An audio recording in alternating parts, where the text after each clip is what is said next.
Hello YouTube friends, viewers and trolls who's gonna be blocked. Today is the April 28th, 2019. 2 days ago was my 44th birthday. It was Friday, for me working day, in officially what should be a metal, allied something metal factory. I'm not saying real name because I'm honoring the agreement with my employer, which was not direct but simply in his brochure, that I'm not supposed to mention the name of the agency and where I'm working, etc. on social media. So I'm simply speaking kind of in general, right? Speaking my mind without doxing anybody, okay? So it was my birthday, and what happened is this was the third day that I worked in that company. I was basically pouring cement and perlite and other materials into big, like 20-meter high machine, which was mixing everything and then producing our own product. So lift goes up, 25 kilo bags in the machine, etc. Man's work for €9.30 per hour, minimum wage. Before I say anything, I really have to say that our floor general manager was super nice guy. My direct manager was nice guy. Dutch guys I work with, awesome guys, really good atmosphere in the company. Half of the employees Polish, other half Dutch, and three of us from the agency. Out of those two, Romanians, also cool guys. I mean, I can't remember when I worked in a company with so many nice people, actually, with a very healthy atmosphere. However, okay, so this is how it goes. Very first day, while we've been sitting on a table in a break, half huge table, half of the table Polish, another half Dutch. We, short-term labor squeeze in the middle. So what I'm doing when I'm tired, I do my weird thing. I meditate. People ask me, what are you doing? I say meditation, meditatia, meditatie. I think it's in Dutch, meditatie. And then they loosen up. Okay, like all good. And they, first it's like a little bit weird when people are talking and somebody's like sitting and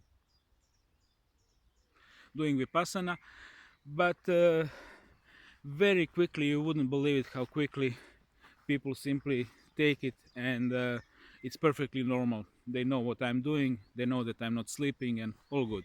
So as soon as I entered the meditation, and when I started to observe everything around me, I sensed first energy field, and I'm gonna explain how I feel it, and then after a while second, and that was like going on almost not every break but almost every break 3 days. So in short, I sense this guy. I sense typical Illuminati energy. I open eyes, look not directly in him, like in general direction where he was on the right hand side of me. I ask him telepathically, are you Illuminati? He's looking at the mobile phone and goes, oh, not like that. Okay, got it. Continued meditation. That was a Dutch guy. Continued meditation. After a while I spotted among Polish group guy with Illuminati energy, not that high though. And then when I was meditating, and I was quite deep in meditation for the circumstances, here comes the big bulb of energy in the room. Open the eyes. In one moment I knew that's the director. Older Dutch guy, tall, gray hair. And also Illuminati, I can sense, but I can sense this particular very strong vibe. I didn't sense that for a while, that particular vibe, but it's very dominant, very heavy. So when Illuminati guy asked me telepathically, and this was like a great opportunity for me to practice a little bit, because It's very easy to practice when somebody is very close to. How do you know? How do you know that? I said, well, very distinctive, different energy than other people. First of all, I can sense that you have different DNA. Second, I can sense that you have extra energy. And third, mixed with all that, these three elements together, the power of your intent, the power of your field, what you sending as a communication. So all these things combined really give very particular energy signature, which is typical only for the Illuminati. When I say Illuminati, I have very clear distinguish difference between. My mind is going somewhere in the talk where I'm gonna come in a few minutes, between human Illuminati and reptilian.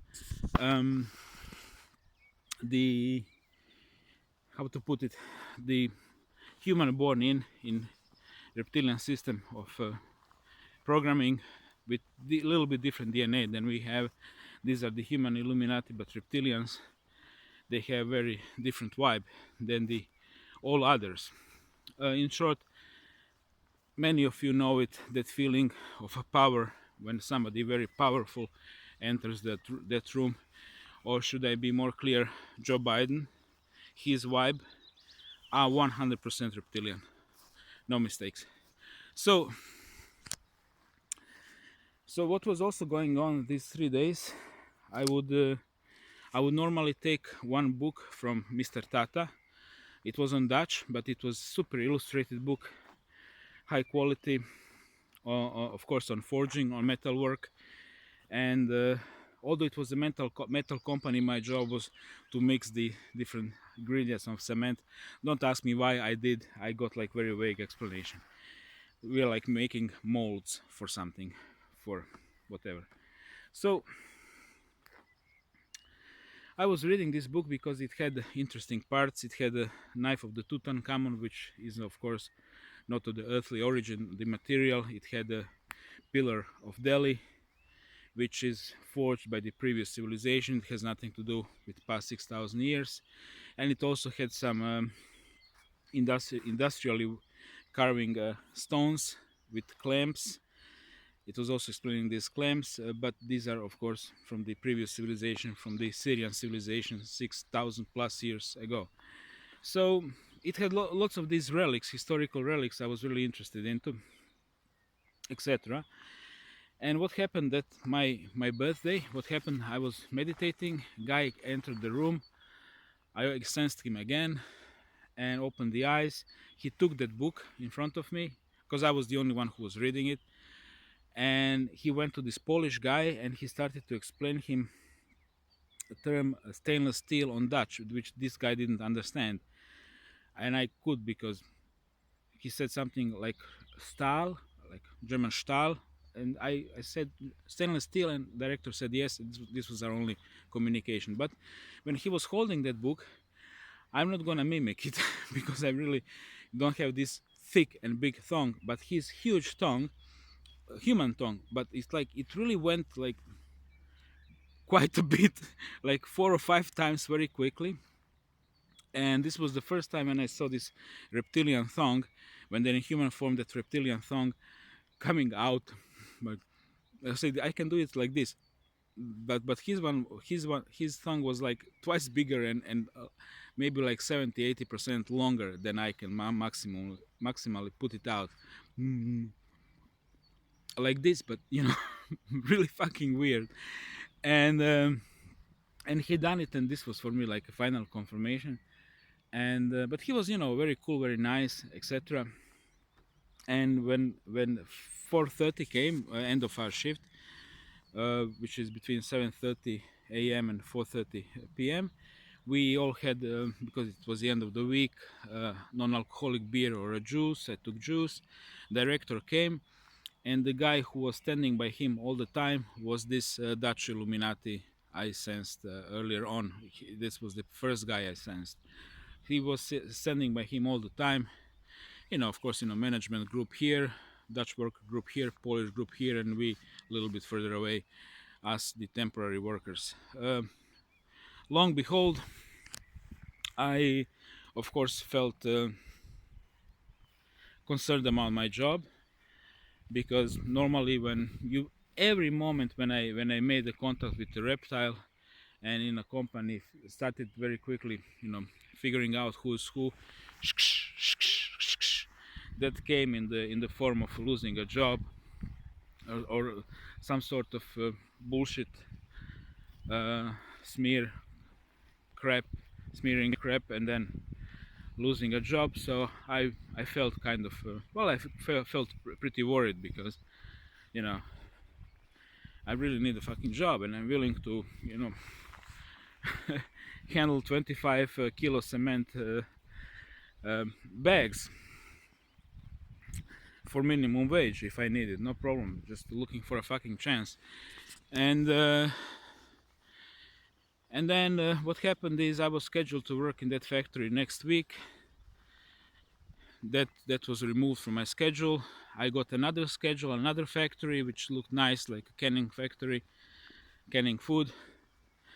Couple of days also scheduled for that. That was moved. We have like application with the planning, with the jobs, and pick up timing, and when driver is coming, what's the name of the driver, driving license, everything. And then that's under planning, and then documents which we need to sign digitally, etc., etc. So there is this application on my phone right there. So job assignments moved a couple of times within one day, and long behold, today I could not log in into my job application at all from this agency. I tried with I have like two basic number, personal number and clock number. It didn't work it out, and that's the first time that it happened in more than 2 weeks. So boys and girls, I have this nasty feeling that I might got fired, which is to be expected, really. As I say, they play football with you from shitty job to another shitty job. The shittiest job was actually mussels, oyster in the Yazurke, Zealand, which is a coastal town. That was the absolutely shittiest job. One of the positions, I was working there 3 days. One of the positions was near the basins where the oysters are, and then machine takes the whole pallet with the oysters, take them to the assembly line. 2 assembly lines. I was working both of them from 8 in the morning till 9 in the evening. Every 2 hour break. Sorry, every 2 hour, break, 30-minute break. And wet in a cold environment, working non-stop, faster. That was like totally brutal. But things like, and you have little things every once in a while, like you get the whole pallet with the oysters, and then small sea star with one twisted leg, and I'm looking at this little star, and I'm like, fuck, I'm like you, and this machine, which is here only to consume us into food, and I'm supposed to throw it into shredder. There are like number of shredders where the shells go, and wrong type of mussels, those dagne, as we call them. I don't really know English term.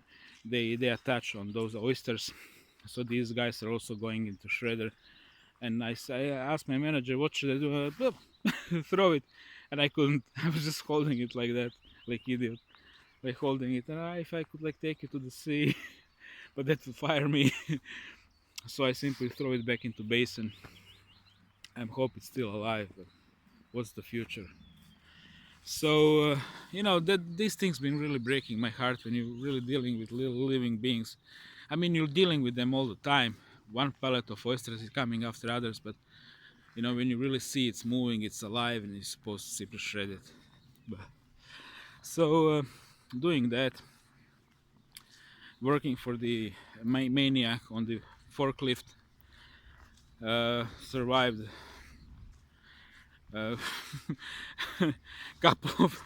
more than couple of collisions, including that when he moved 3 pallets which been standing by me and rushed it towards me, so I had to jump. You know, it was deliberate.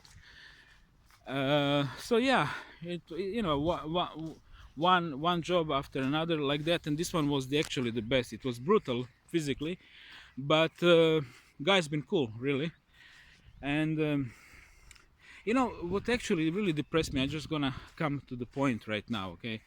What really depressed me is, wow, look at this beauty, huh? Man, this planet is so beautiful. Was the thing that, you know, what I knew all the time, but it finally sinked in, is that every big operation like this factory, every serious business, every, you know, multi-$100 million business, everything what is actually doing something, producing this or producing patents or producing material for this bag or producing this bag, absolutely everything of value is basically operated by the reptiles. It's, of course, everything is owned by the empire. You just don't know that because you're mind controlled. But when you really enter the structure and when you really, you know, see, okay, among the group of Polish workers, there is one born in Illuminati. Among the group of Dutch workers, office workers, there is one Dutch Illuminati, and who's controlling everything is the reptile.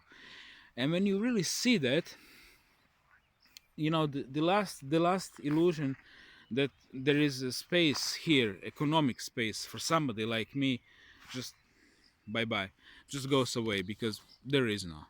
You understand me? And I asked them telepathically, you know, why you keep me around, in a sense, around, alive, from this little minimum wage job to another minimum wage job. And I asked that, and I got this word curiosität. It's like curiosity, like just, you know, interesting case, really. And that's about it. So I just now gonna extend this story to global things. You guys know that I'm really not commenting much or at all what is going on globally, from a couple of reasons. All I know is from the YouTube and other media. Second thing is, most on the YouTube what's going on is opinion, not a fact. But now many things lined up, and in this light of understanding who's running the show, I'm just gonna answer you. Sri Lanka bombings, about 300 dead, 500 wounded. Murders of Christians in Nigeria, unreported by the mainstream media, unreported even by the alternative media to the mainstream media, reported only vaguely by more or less guys like me. Every week, couple of hundred Christians dead in Nigeria, not a news. This year, estimated 4,100 Christians killed by Muslims, not a biggie. Whole world gonna talk forever about the New Zealand massacre, but nobody's gonna talk about massacre which is probably happening right now in Nigeria. Nobody gives a shit. I do. I know that most of you do. And of course the biblical prophecy that Christians gonna be persecuted, the signs of end times, people getting a seal of the beast in their arms. These are not coincidences. Burning of the church of the Notre Dame, Michelle Obama, which is a tranny, sipping a drink and the reflection showing burning church. Guys, you know, no-go zones spreading in Europe, and I know what happened to me. That was a Friday when I came to Holland. I just took a picture of a beautiful and strange architecture, and three Moroccan youth been passing by. They started to shout in my direction, holding for their, you know, the leader was holding for his crunch and shouting, "Régisseur, régisseur!" They crossed the street. Of course, I was very quick to move away. They didn't pursue. So, you know, it takes very, very little to be stabbed with a knife here. It takes very little to provoke somebody who already hates you. So, also speaking from the experience, and hard times are coming, and I wish if I were one of those rich YouTubers with the trucks and the guns and with the farm, and explaining you, oh, you should do this, you should do organic farming, you should all this YouTube talk. But I'm simply a guy who at this moment has 35 euros on himself, and didn't go to the shop to buy groceries for next week, because that will completely deplete my money. So I just gonna figure it out what's gonna happen this week, if I'm gonna be fired, and how to get the money for a ticket back home, because among other things, this agency never put in calculation my working hours. It was always 0 hours, zero money. So working for guys like this, do I believe it's a Illuminati owned company? To be honest, I didn't spend more than 10-15 seconds in a room with the guy who's running the company. I didn't have enough time to figure him out. But now, like, vaguely speaking, I would say yeah. So I wouldn't be surprised if day after tomorrow I also gonna work. This is the last thing. I got the schedule in an email, so tomorrow I'm gonna work on a farm, I think picking apples or something, not really sure, it doesn't say in details. And so I wouldn't be surprised if they tell me, like, you need to pack your bags, we own you nothing, we paid for you medical insurance, we calculated, we paid for you the whole month the house, and etc, and then fuck off. And some reasons, maybe YouTube, maybe this guy or that guy said something against you, and something along this line. I mean, whatever employer tells, and it is as it is, guys. So yeah, I don't know how to put it. This I think, like, the only refuge you can really find in the times which are coming, the only refuge is in your personal connection with your soul and your personal connection with the God. This is the only refuge you can really find. I'm not a Buddhist. I'm ex-Buddhist monk as well. And Buddha said something like, along these lines: when shit hits the fan, people are running to the parks and mango groves, but what they should be doing is actually running towards the Dhamma, or Dhamma is the teaching of the truth, etc. So along these lines, because this is your best refuge. And if I can give you a few practical advices, and if you value practical advices from a guy who has 35 euros on him, that's up to you. But what I managed to figure out during the psychic attacks is that technique I learned from, by the way, TED Talk, is absolutely brilliant. So there is one trick. If you breathe in precisely, it's up to you, 2, 3, 4, 5 seconds,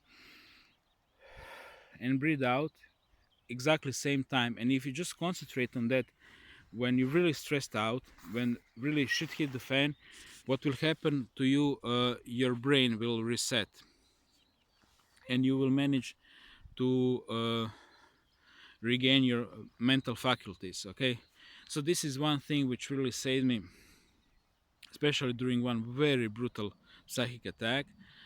And another thing I can give you as advice is practice mindfulness, practice vipassana, and train yourself when shit hit the fan, when you feel that stress, and that's basically fear overcoming you. And if fear overcomes you, you're fucked. You lost connection between your higher consciousness, between your mind in general and your body, and you just get pulled into the game. So try to practice mindfulness and try to practice vipassana, simply as a next step to observe what's going on without interfering, and then you're gonna know. So these are the only practical things I can tell you. I don't know. I never had a field. I never had a farm. I never had machinery in my life. I never inherited anything in my life, really. Um, so I can't give you these practical advices. You should buy yourself AR-15 or AK-47. Never fired one in my life. Never touched one in my life.